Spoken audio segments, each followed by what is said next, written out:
안녕하세요. 실전닷컴 공무원과학의 박태훈입니다. 자, 우리 지난 시간에 특수상대성 이론에 관련된 내용, 자, 특수상대성 이론의 가설, 그리고 동시성의 상대성, 그리고 시간팽창에 대한 내용들 쭉 살펴봤었고요. 특히 마지막에 시간팽창에 관련된 내용 중에서 로런츠 인자를 계산해내는 어떤 간단한 수식 같은 것들을 쭉 확인을 해봤었는데요. 자, 아직까지 감이 잘 안 오시죠? 자, 이번 시간에 다시 그 특수상대성 이론의 시간팽창부터 다시 한번 정리하는 시간을 갖도록 하겠습니다. 자, 우리 기존에 있었던 상대성 이론, 앞에 특수라고 하는 말이 붙어 있었었죠. 자, 그 특수라고 하는 말이 붙어 있는 이유, 바로 정말 특수한 상황에서만 일어날 수 있는 상대성 이론이었기 때문이었습니다.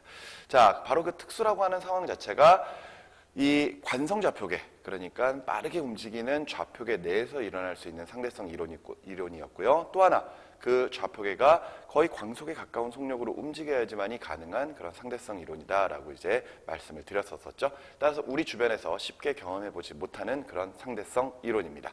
자, 그런 상대성 이론 중에 시간팽창부터 다시 한번 진행을 해보도록 하겠습니다. 자, 우리가 지난 시간에 다뤘었던 시간팽창, 시간의 간격이 늘어나는 것, 이것을 우리가 시간 팽창이라고 이야기를 했었습니다. 지난 시간에 선생님이 강조를 했었는데요. 시간이 팽창된다는 의미, 시간을 길게 측정한다는 뜻이 아니었어요.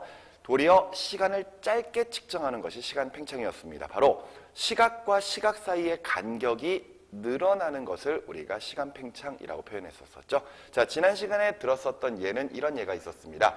자, 매우 빠르게 움직이는 좌표계가 있어요. 그리고 그 내에 철수가 있고요. 그리고 그 철수가 빛이 위아래를 왕복하는 데 걸리는 시간을 측정을 합니다. 자, 근데 이때 이 좌표계 내의 높이를 L이라고 가정을 했을 때 이때 철수가 측정하는 시간, 자, 철수가 측정하는 시간을 우리가 T0, 고유시간이라고 이제 표현을 했었죠. 이 고유시간은 결과적으로 빛의 속력 C로 2L만큼을 왕복하는 데 걸리는 시간이라고 측정을 한다라고 이제 이야기를 했었어요. 자, 그런데 이런 상황에서 좌표계가 매우 빠른 속력으로 움직이고 있고요. 좌표계가 매우 빠른 속력으로 움직이고 있고, 그런 상황에서 외부에 있는 영이가 빛이 왕복하는 데 걸리는 시간을 T로 측정을 한다면은 그 시간 T는 철수가 측정하는 시간 C분의 2L초에다가 로런츠 인자라고 부르는 1-C분의 V의 전체 제곱분의 1을 곱해서 계산한다라고 말씀을 드렸었어요. 자, 이때 이 로런츠 인자라고 하는 이 값은요, 결과적으로 좌표계의 속력에 의해서 결정이 되는 값인데요. 이때 좌표계의 속력이 빠르면 빠를수록 그만큼 로런츠 인자는 1보다 큰 값을 나타냈었습니다. 하나 예를 들어가면서 한번 정리를 해보도록 할까요? 만일 이때 우주선의 움직이는 속력이 빛의 속력, 광속의 80%라고 가정을 해볼게요. 즉 0.8C의 속력을 나타내고 있을 때 우리가 지금 보고 있는 로런츠 인자는 과연 얼마의 값이 나오게 되느냐? 자, 로런츠 인자는 1-C분의 V 0.8C겠죠?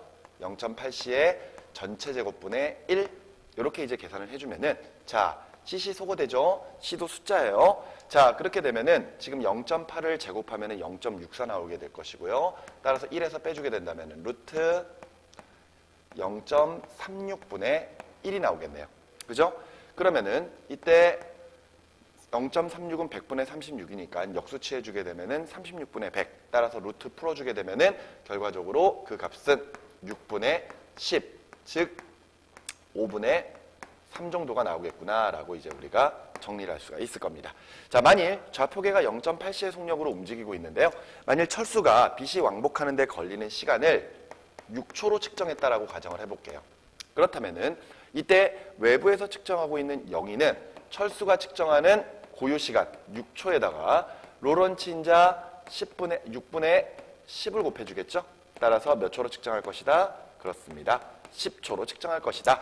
자, 지금 보시는 것처럼 만일 우주선의 속력이 광속에 충분히 가까워지기 시작을 한다면요, 이때 좌표계 내에 있는 철수는 6초의 시간을 측정하지만 이때 외부에 있는 영이는 10초의 시간을 측정하거든요. 자, 이때 누구에게서 시간의 팽창이 일어난 것이다? 그렇습니다. 바로 좌표계 내에 있는 철수의 시간이 팽창된 것이다. 즉 영희는 철수에게 너의 시간이 팽창되었어 라고 이제 이야기를 한다는 것이죠. 즉 다시 한번 정리하자면은 시간 팽창이라는 의미는요, 시간을 오래 측정한다 라는 개념이 아니라 시간이 시간과 시간 사이의 간격이 늘어난다, 즉 시간을 적게 측정한다 라는 게 바로 시간 팽창이다 라고 생각을 해주시면 되겠습니다. 자, 우리 지난 시간에 이 로런츠 인자 계산하는 과정을 쭉 봤었는데요. 그게 중요한 게 아니에요. 참고로 여러분들이 로런츠 인자 정도는 암기를 좀 해두시는 게 좋을 것 같고요. 그러면서 로런츠 인자는 속력이 빠르면 빠를수록 1보다 큰 값이 되기 때문에 결과적으로는 이 철수가 측정하는 시간이 더 짧게 측정된다, 즉 시간이 팽창된다 라고 이제 정리를 해두시면 되겠죠. 자, 이런 내용이 바로 시간 팽창에 관련된 내용이었습니다. 자, 그런데 이 특수상대성 이론이 어려운 이유가 무엇이냐? 지금 우리는 영희가 철수에게 시간이 팽창되었어 라고 이야기하는 상황을 보고 있습니다. 하지만 이때 우주선 내에 있는 철수는요, 도리어 영희를 바라보면서 영희의 시간이 팽창되었어 라고 이제 이야기를 하게 됩니다. 이건 또 무슨 말이지? 자, 우리 앞에서 상대속도라고 하는 개념 배웠었죠? 자, 상대속도가 뭐였죠? 관측자가 느끼는 속도였죠. 자, 우리는 이 상황을 지금 살펴보고 있을 때 두 좌표계를 보고 있습니다. 바로 빠르게 움직이는 좌표계인 철수와 고정되어 있는 좌표계인 영희를 관찰하고 있는 거거든요. 자, 근데 우리는 지금 현재 이 두 좌표계에 대해서 영희와 같은 좌표계 내에 있는 상황이에요. 즉, 우리도 고정되어 있고 그 상황에서 고정되어 있는 영희와 동시에 움직이는 철수를 보고 있는 거란 말이에요. 그렇기 때문에 이때 우리가 느끼는 시간 팽창은 빠르게 움직이는 좌표계에 있는 철수의 시간이 팽창되었어 라고 이제 이야기를 하게 된다는 것이죠. 하지만 만일 우리가 철수와 같은 좌표계 내에 있고 철수와 함께 움직이고 있다라고 가정을 할게요. 그러면은요, 도리어 우리는 스스로가 정지되어 있다라고 생각을 하니까 도리어 외부에 있는 영희가 반대편으로 매우 빠른 속력으로 움직이고 있는 것처럼 느껴지게 될 것입니다. 따라서 결과적으로 우리는 빠르게 움직이고 있는 영희의 시간이 팽창되었어 라고 이제 이야기를 하게 되겠죠. 무슨 말인지 이해가 되시나요? 자, 바로 이 특수상대성 이론이 어려운 이유는 누가 누구를 바라보고 있는 것인지, 즉 고정되어 있는 좌표계가 어디인지를 여러분들이 잘 판단을 하셔야 됩니다. 그러면서 빠르게 움직이는 물체에 대해 좌표계 내에 시간이 팽창될 것이다 라는 것을 여러분들이 이해를 하셔야 되는 것이죠. 자, 하지만 지금의 상황에서는 우리가 영희와 함께 고정되어 있는 좌표계에 있는 걸로가 같은 것이기 때문에 결과적으로 움직이고 있는 철수의 시간이 팽창되었어. 철수의 시간과 시간 사이의 간격이 넓어졌어 라고 이제 이야기를 하게 되겠죠. 자, 요것이 바로 시간 팽창에 관련된 아주 중요한 포인트 중에 하나다라고 여러분들이 생각을 해주시면 되겠습니다. 자, 이런 내용 시간 팽창 잘 이해해 주시면은요, 그 다음에 나오게 되는 길이 수축은 좀 더 쉬워집니다. 자, 길이 수축으로 한번 넘어가 보도록 할게요. 자, 길이 수축 말 그대로 길이가 짧게 측정되는 거죠.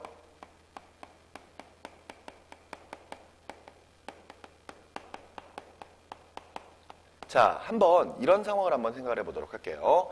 자, A라고 하는 행성이 있고 B라고 하는 행성이 있습니다. 이때 A 행성에서 출발한 철수는요, 우주선을 타고 B 행성까지 진행을 합니다.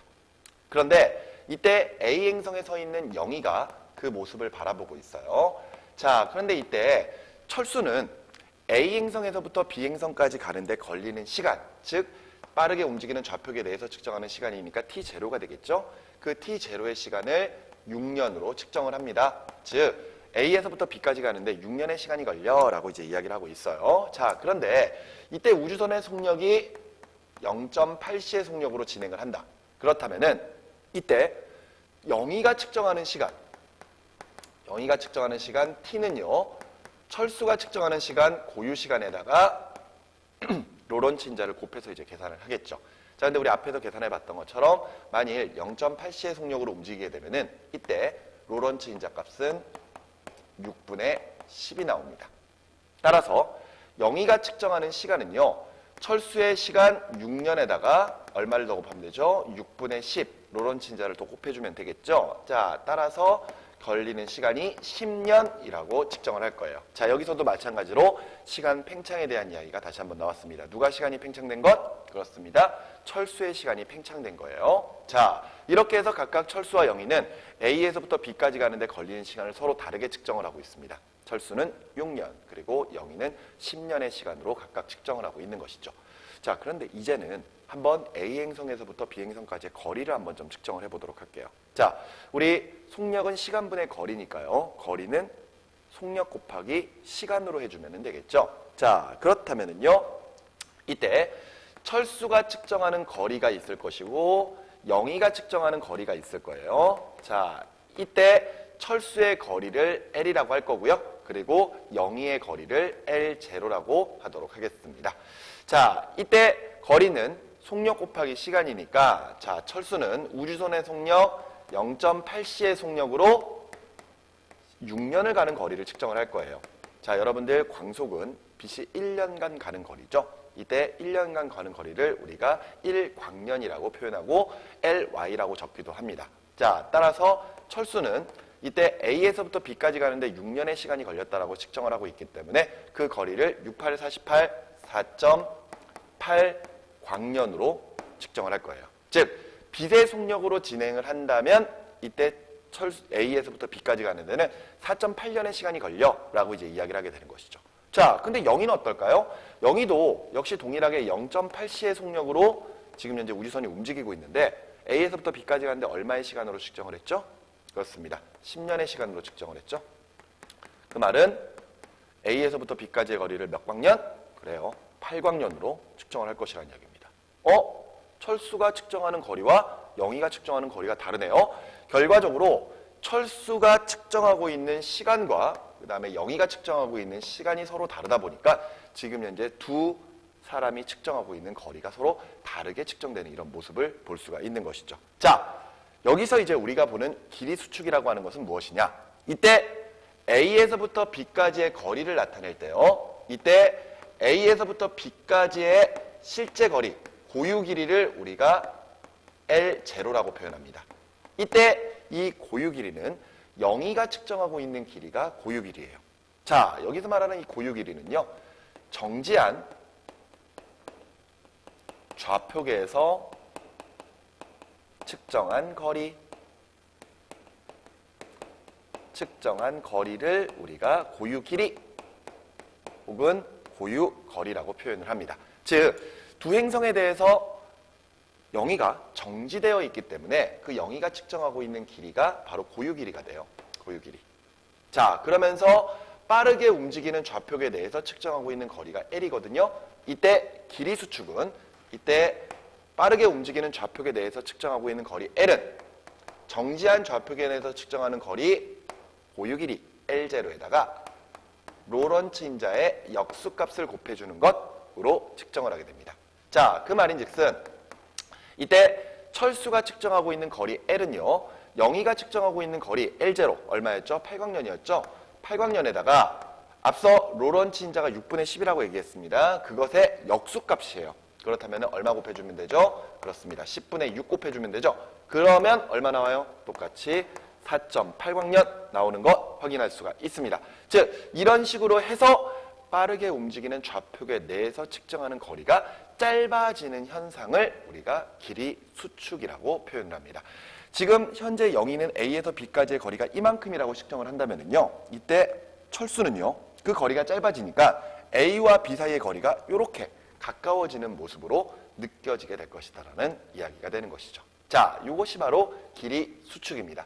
앞서 시간 팽창은요, 좌표계 내에서 빠르게 움직이는 좌표계 내에서 측정한 시간 고유 시간에다가 로런츠 인자를 곱해서 측정하는 것이 바로 시간 팽창의 공식이었죠. 자, 팽창될 때는 로런츠 인자를 곱했습니다. 하지만 길이가 수축될 때는요, 지금 현재 정지한 좌표계에서 측정하고 있는 고유 길이 L0에다가 로런츠 인자의 역수값을 곱해서 계산을 했거든요. 그 과정에서 빠르게 움직이는 좌표계에서 측정하는 거리가 짧아지는 현상을 우리가 길이 수축이라고 표현하고 있습니다. 자, 이런 내용들 칠판 정리하고 다시 한번 이야기해 보도록 하게요. 자, 지금 우리는 시간 팽창 그리고 길이 수축에 대한 이야기들 쭉 살펴보고 있습니다. 자, 먼저 처음에 봤었던 시간 팽창은요. 외부에서 측정하는 시간 t는 빠르게 움직이는 좌표계 내에서 측정하는 시간, 고유 시간 t0에다가 로런츠 인자를 곱해서 계산했고요. 이때 누구에게서 시간 팽창이 일어났다? 빠르게 움직이는 좌표계 내에서 시간이 팽창되었다 라고 이야기했습니다. 자, 근데 이번에 길이 수축은요. 길이 수축.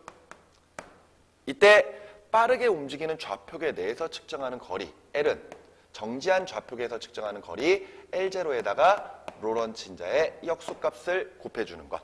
따라서 좌표계의 속력이 빠르면 빠를수록 그만큼 로런츠 인자는 1보다 큰 값이 됩니다. 따라서 그의 역수값을 취한 값을 고유 길이에다가 곱해주게 된다면요.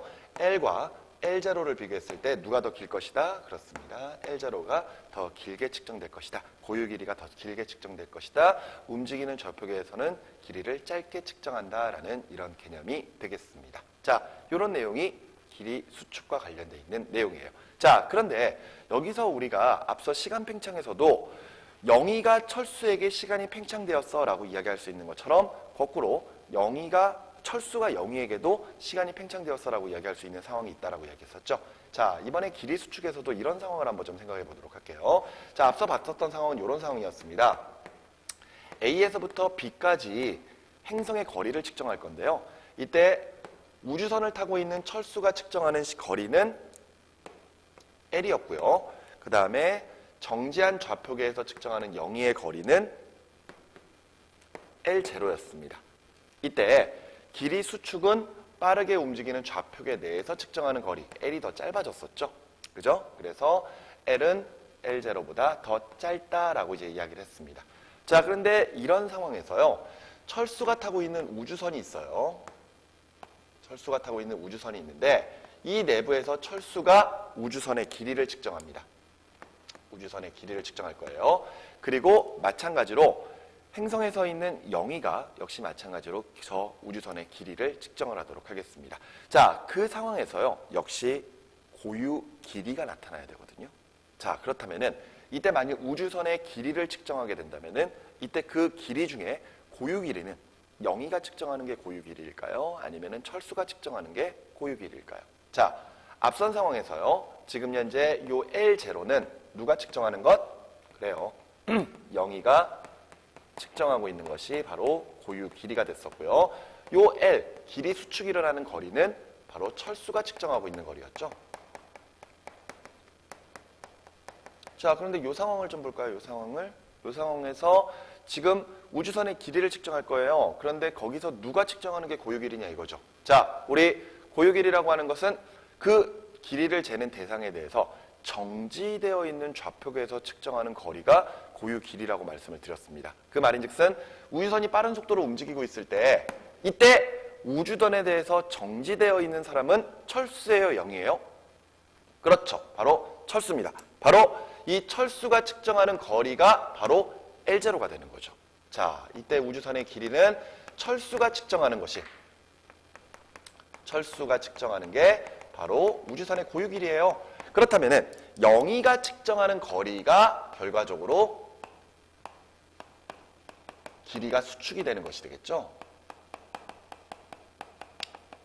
그 말인즉슨 지금 현재 영희가 측정하고 있는 거리, 우주선의 길이 L은 지금 철수가 측정하고 있는 거리 L0에다가 로런츠 인자의 역수값을 곱해서 계산을 할 테니까 따라서 영희의 거리는 고유 길이보다 더 짧게 측정될 것이다 라는 것. 계속 반복적으로 계속 이야기를 하고 있는 거죠. 그만큼 중요하기 때문에 이야기를 하고 있는 것입니다.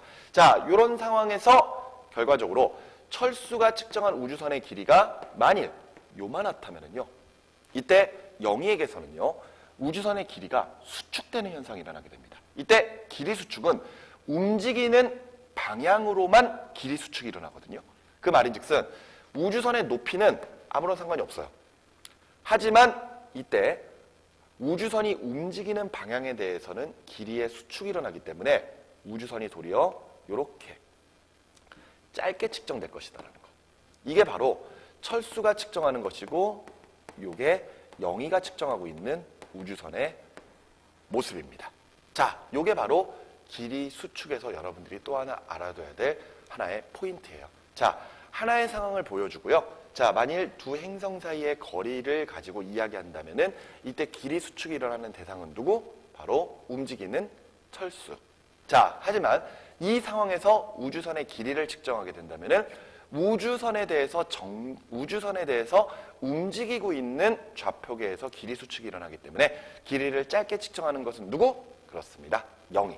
이렇게 해서 우리는 길이 수축에 대한 내용까지 정리를 할 수가 있어요. 자, 앞서 시간 팽창에서는 각각 누가 정지되어 있는 좌표이고 누가 움직이는 대상인지에 대해서 누가 시간 팽창이 일어났어 라고 설명하는 것들, 그리고 길이 수축에서는 어느 부분에서 길이 수축이 날 때 누구에게서 길이 수축이 일어나는 건지 그런 것들을 여러분들이 판단하는 과정이 굉장히 중요하게 다뤄지는 부분입니다. 자, 길이 수축에 대한 내용들 이 정도 정리를 좀 해두시면 좋겠어요. 역시 로런츠 인자 같은 것들도 역시 알아두시는 게 훨씬 더 좋겠죠? 자, 이렇게 해서 두 번째 길이 수축까지 우리가 쭉 살펴봤고요.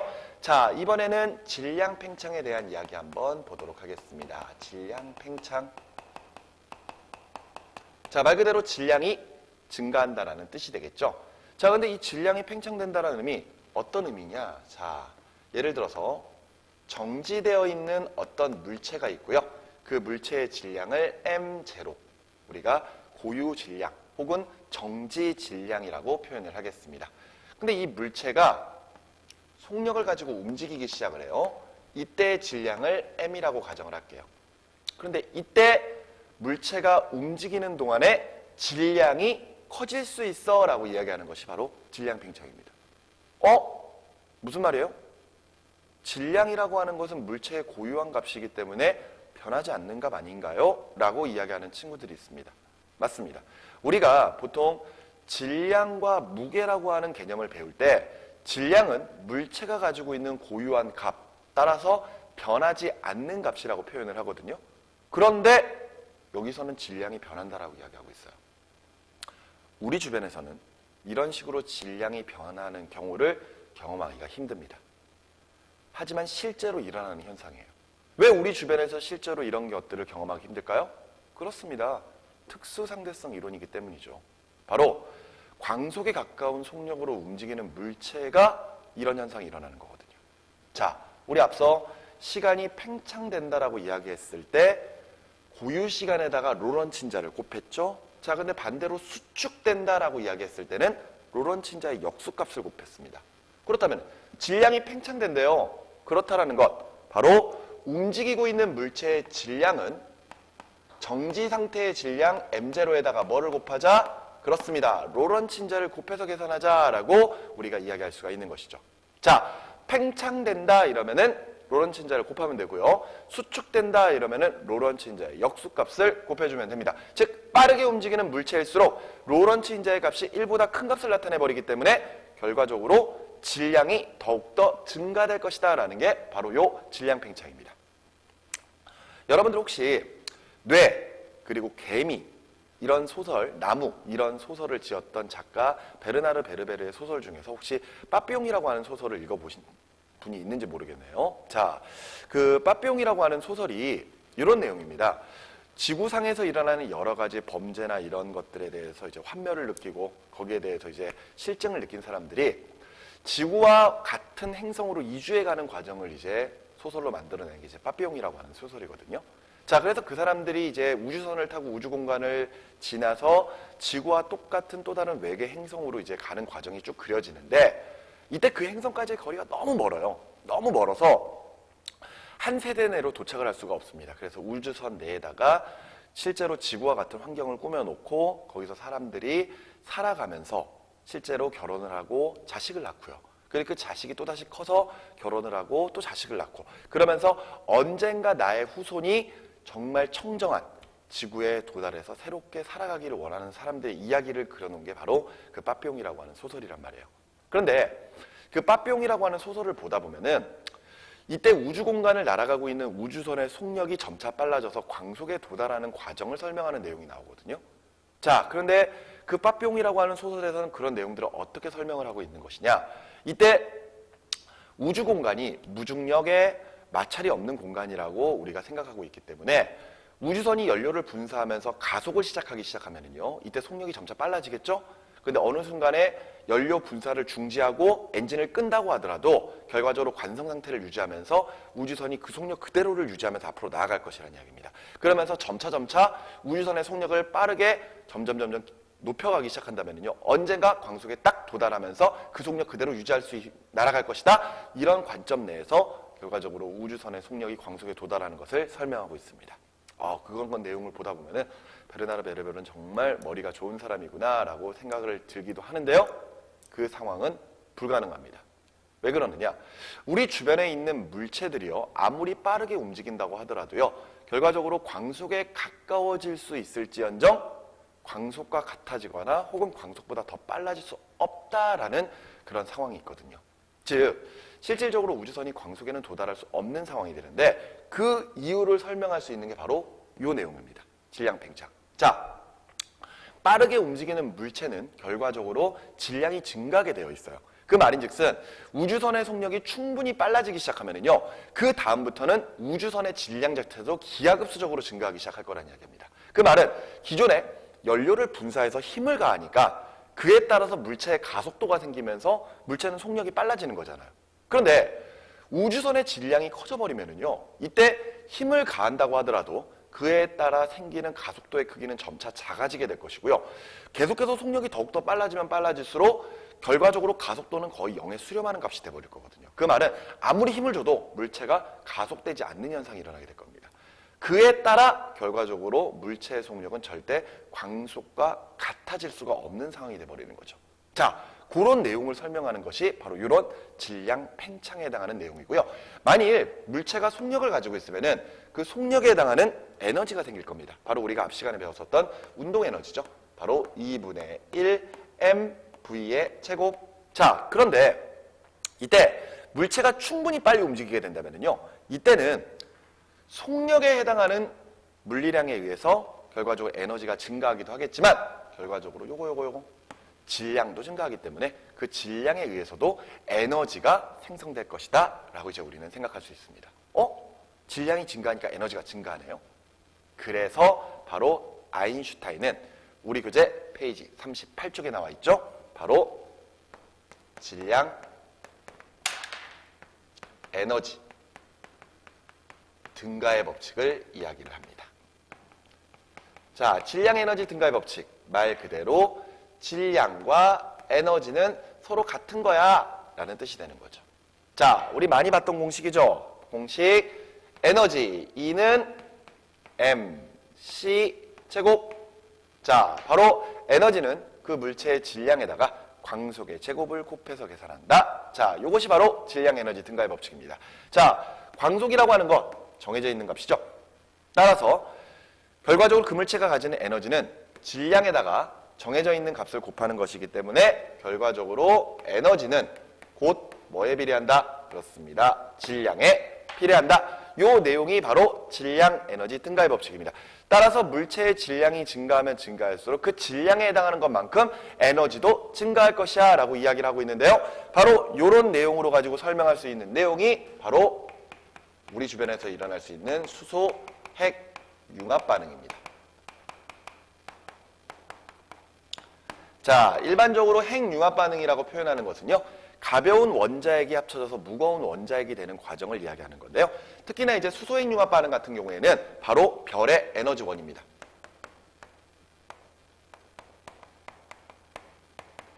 별의 에너지원. 자, 우리가 별이라고 부를 수 있는 것들은 스스로 빛을 내는 천체들, 즉 태양과 같은 존재들이거든요. 열과 빛을 방출시키죠. 그 열과 빛의 에너지원, 어디서 나오는 것이냐? 바로 별 내부에서 일어나는 수소, 핵, 융합 반응에 의한 에너지원들입니다. 자, 이 수소핵 융합 반응은요, 4개의 수소가 합쳐져서 좀 더 무거운 헬륨 원자핵이 만들어지는 과정 중에 에너지가 발생하는 것을 수소핵 융합 반응이라고 표현을 하거든요. 자, 이때 별의 재료가 되는 수소 원자들이 모여서 좀 더 무거운 헬륨 원자핵을 만들어가기 시작을 할 건데요. 이때 하나의 수소 원자핵보다 하나의 헬륨 원자핵이 훨씬 더 무겁겠죠. 헬륨 원자핵이 훨씬 더 무거울 텐데 이때 우리는 질량 보존의 법칙이라는 것을 알고 있어요. 즉 결과적으로 어떠한 반응이 일어난다고 하더라도 질량은 절대 변하지 않는다라는 기본 법칙들이 있는데요. 자, 실제로 4개의 수소 원자가 하나의 헬륨 원자핵으로 바뀌어 나갑니다. 근데 이때 4개의 수소 원자핵의 질량이 하나 헬륨 원자핵의 질량보다 도리어 더 커요. 그 말인즉슨 반응이 진행되면서 감소한 질량이 생긴다는 겁니다. 그러면 그 감소한 질량이 도대체 어디로 가게 되느냐? 그렇습니다. 바로 그 감소한 질량이 바로 질량 에너지 증가의 법칙에 의해서 에너지로 방출될 것이다 라고 설명할 수 있는 것이죠. 이 과정을 통해서 결과적으로 별의 에너지가 어떻게 발생을 하는지 그 내용들을 설명을 할 수가 있는 것이 바로 요 질량 에너지 증가의 법칙이 되겠네요. 자, 이런 내용까지가 바로 아인슈타인의 특수상대성 이론에 관련된 내용들입니다. 자, 특수상대성 이론 좀 많이 복잡하시죠? 자, 거기다가 우리가 경험하기 힘든 상황들입니다. 왜? 조건 자체가 정말 특수한 상황이니까요. 관성좌표계가 광속에 가까운 속력으로 움직여야지만이 일어날 수 있는 그런 현상이기 때문에 우리 주변에서는 쉽게 경험할 수가 없는 현상들입니다. 즉 시간이 팽창된다, 길이가 수축된다, 또는 질량이 팽창된다, 이런 내용 자체가 우리에게 실제적으로 와닿지가 않기 때문에 이 내용을 어렵게 느낄 수밖에 없는 내용입니다.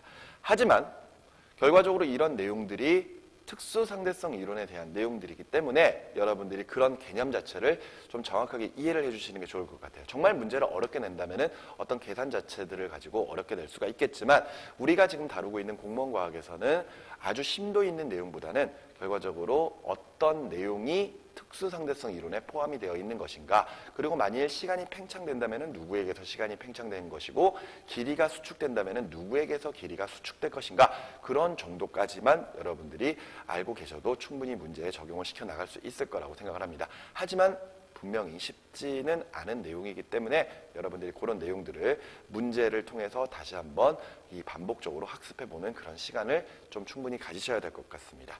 자, 여기까지 해서 특수상대성 이론에 대한 내용들 마무리 짓도록 하겠고요. 자, 우리 다음 시간에는 아인슈타인의 또 다른 이론이죠. 바로 일반상대성 이론부터 한번 시작을 해보도록 하겠습니다. 자, 이번 시간은 여기까지고요. 다음 시간에는 일반상대성 이론부터 시작합니다. 자, 오늘 수고하셨습니다.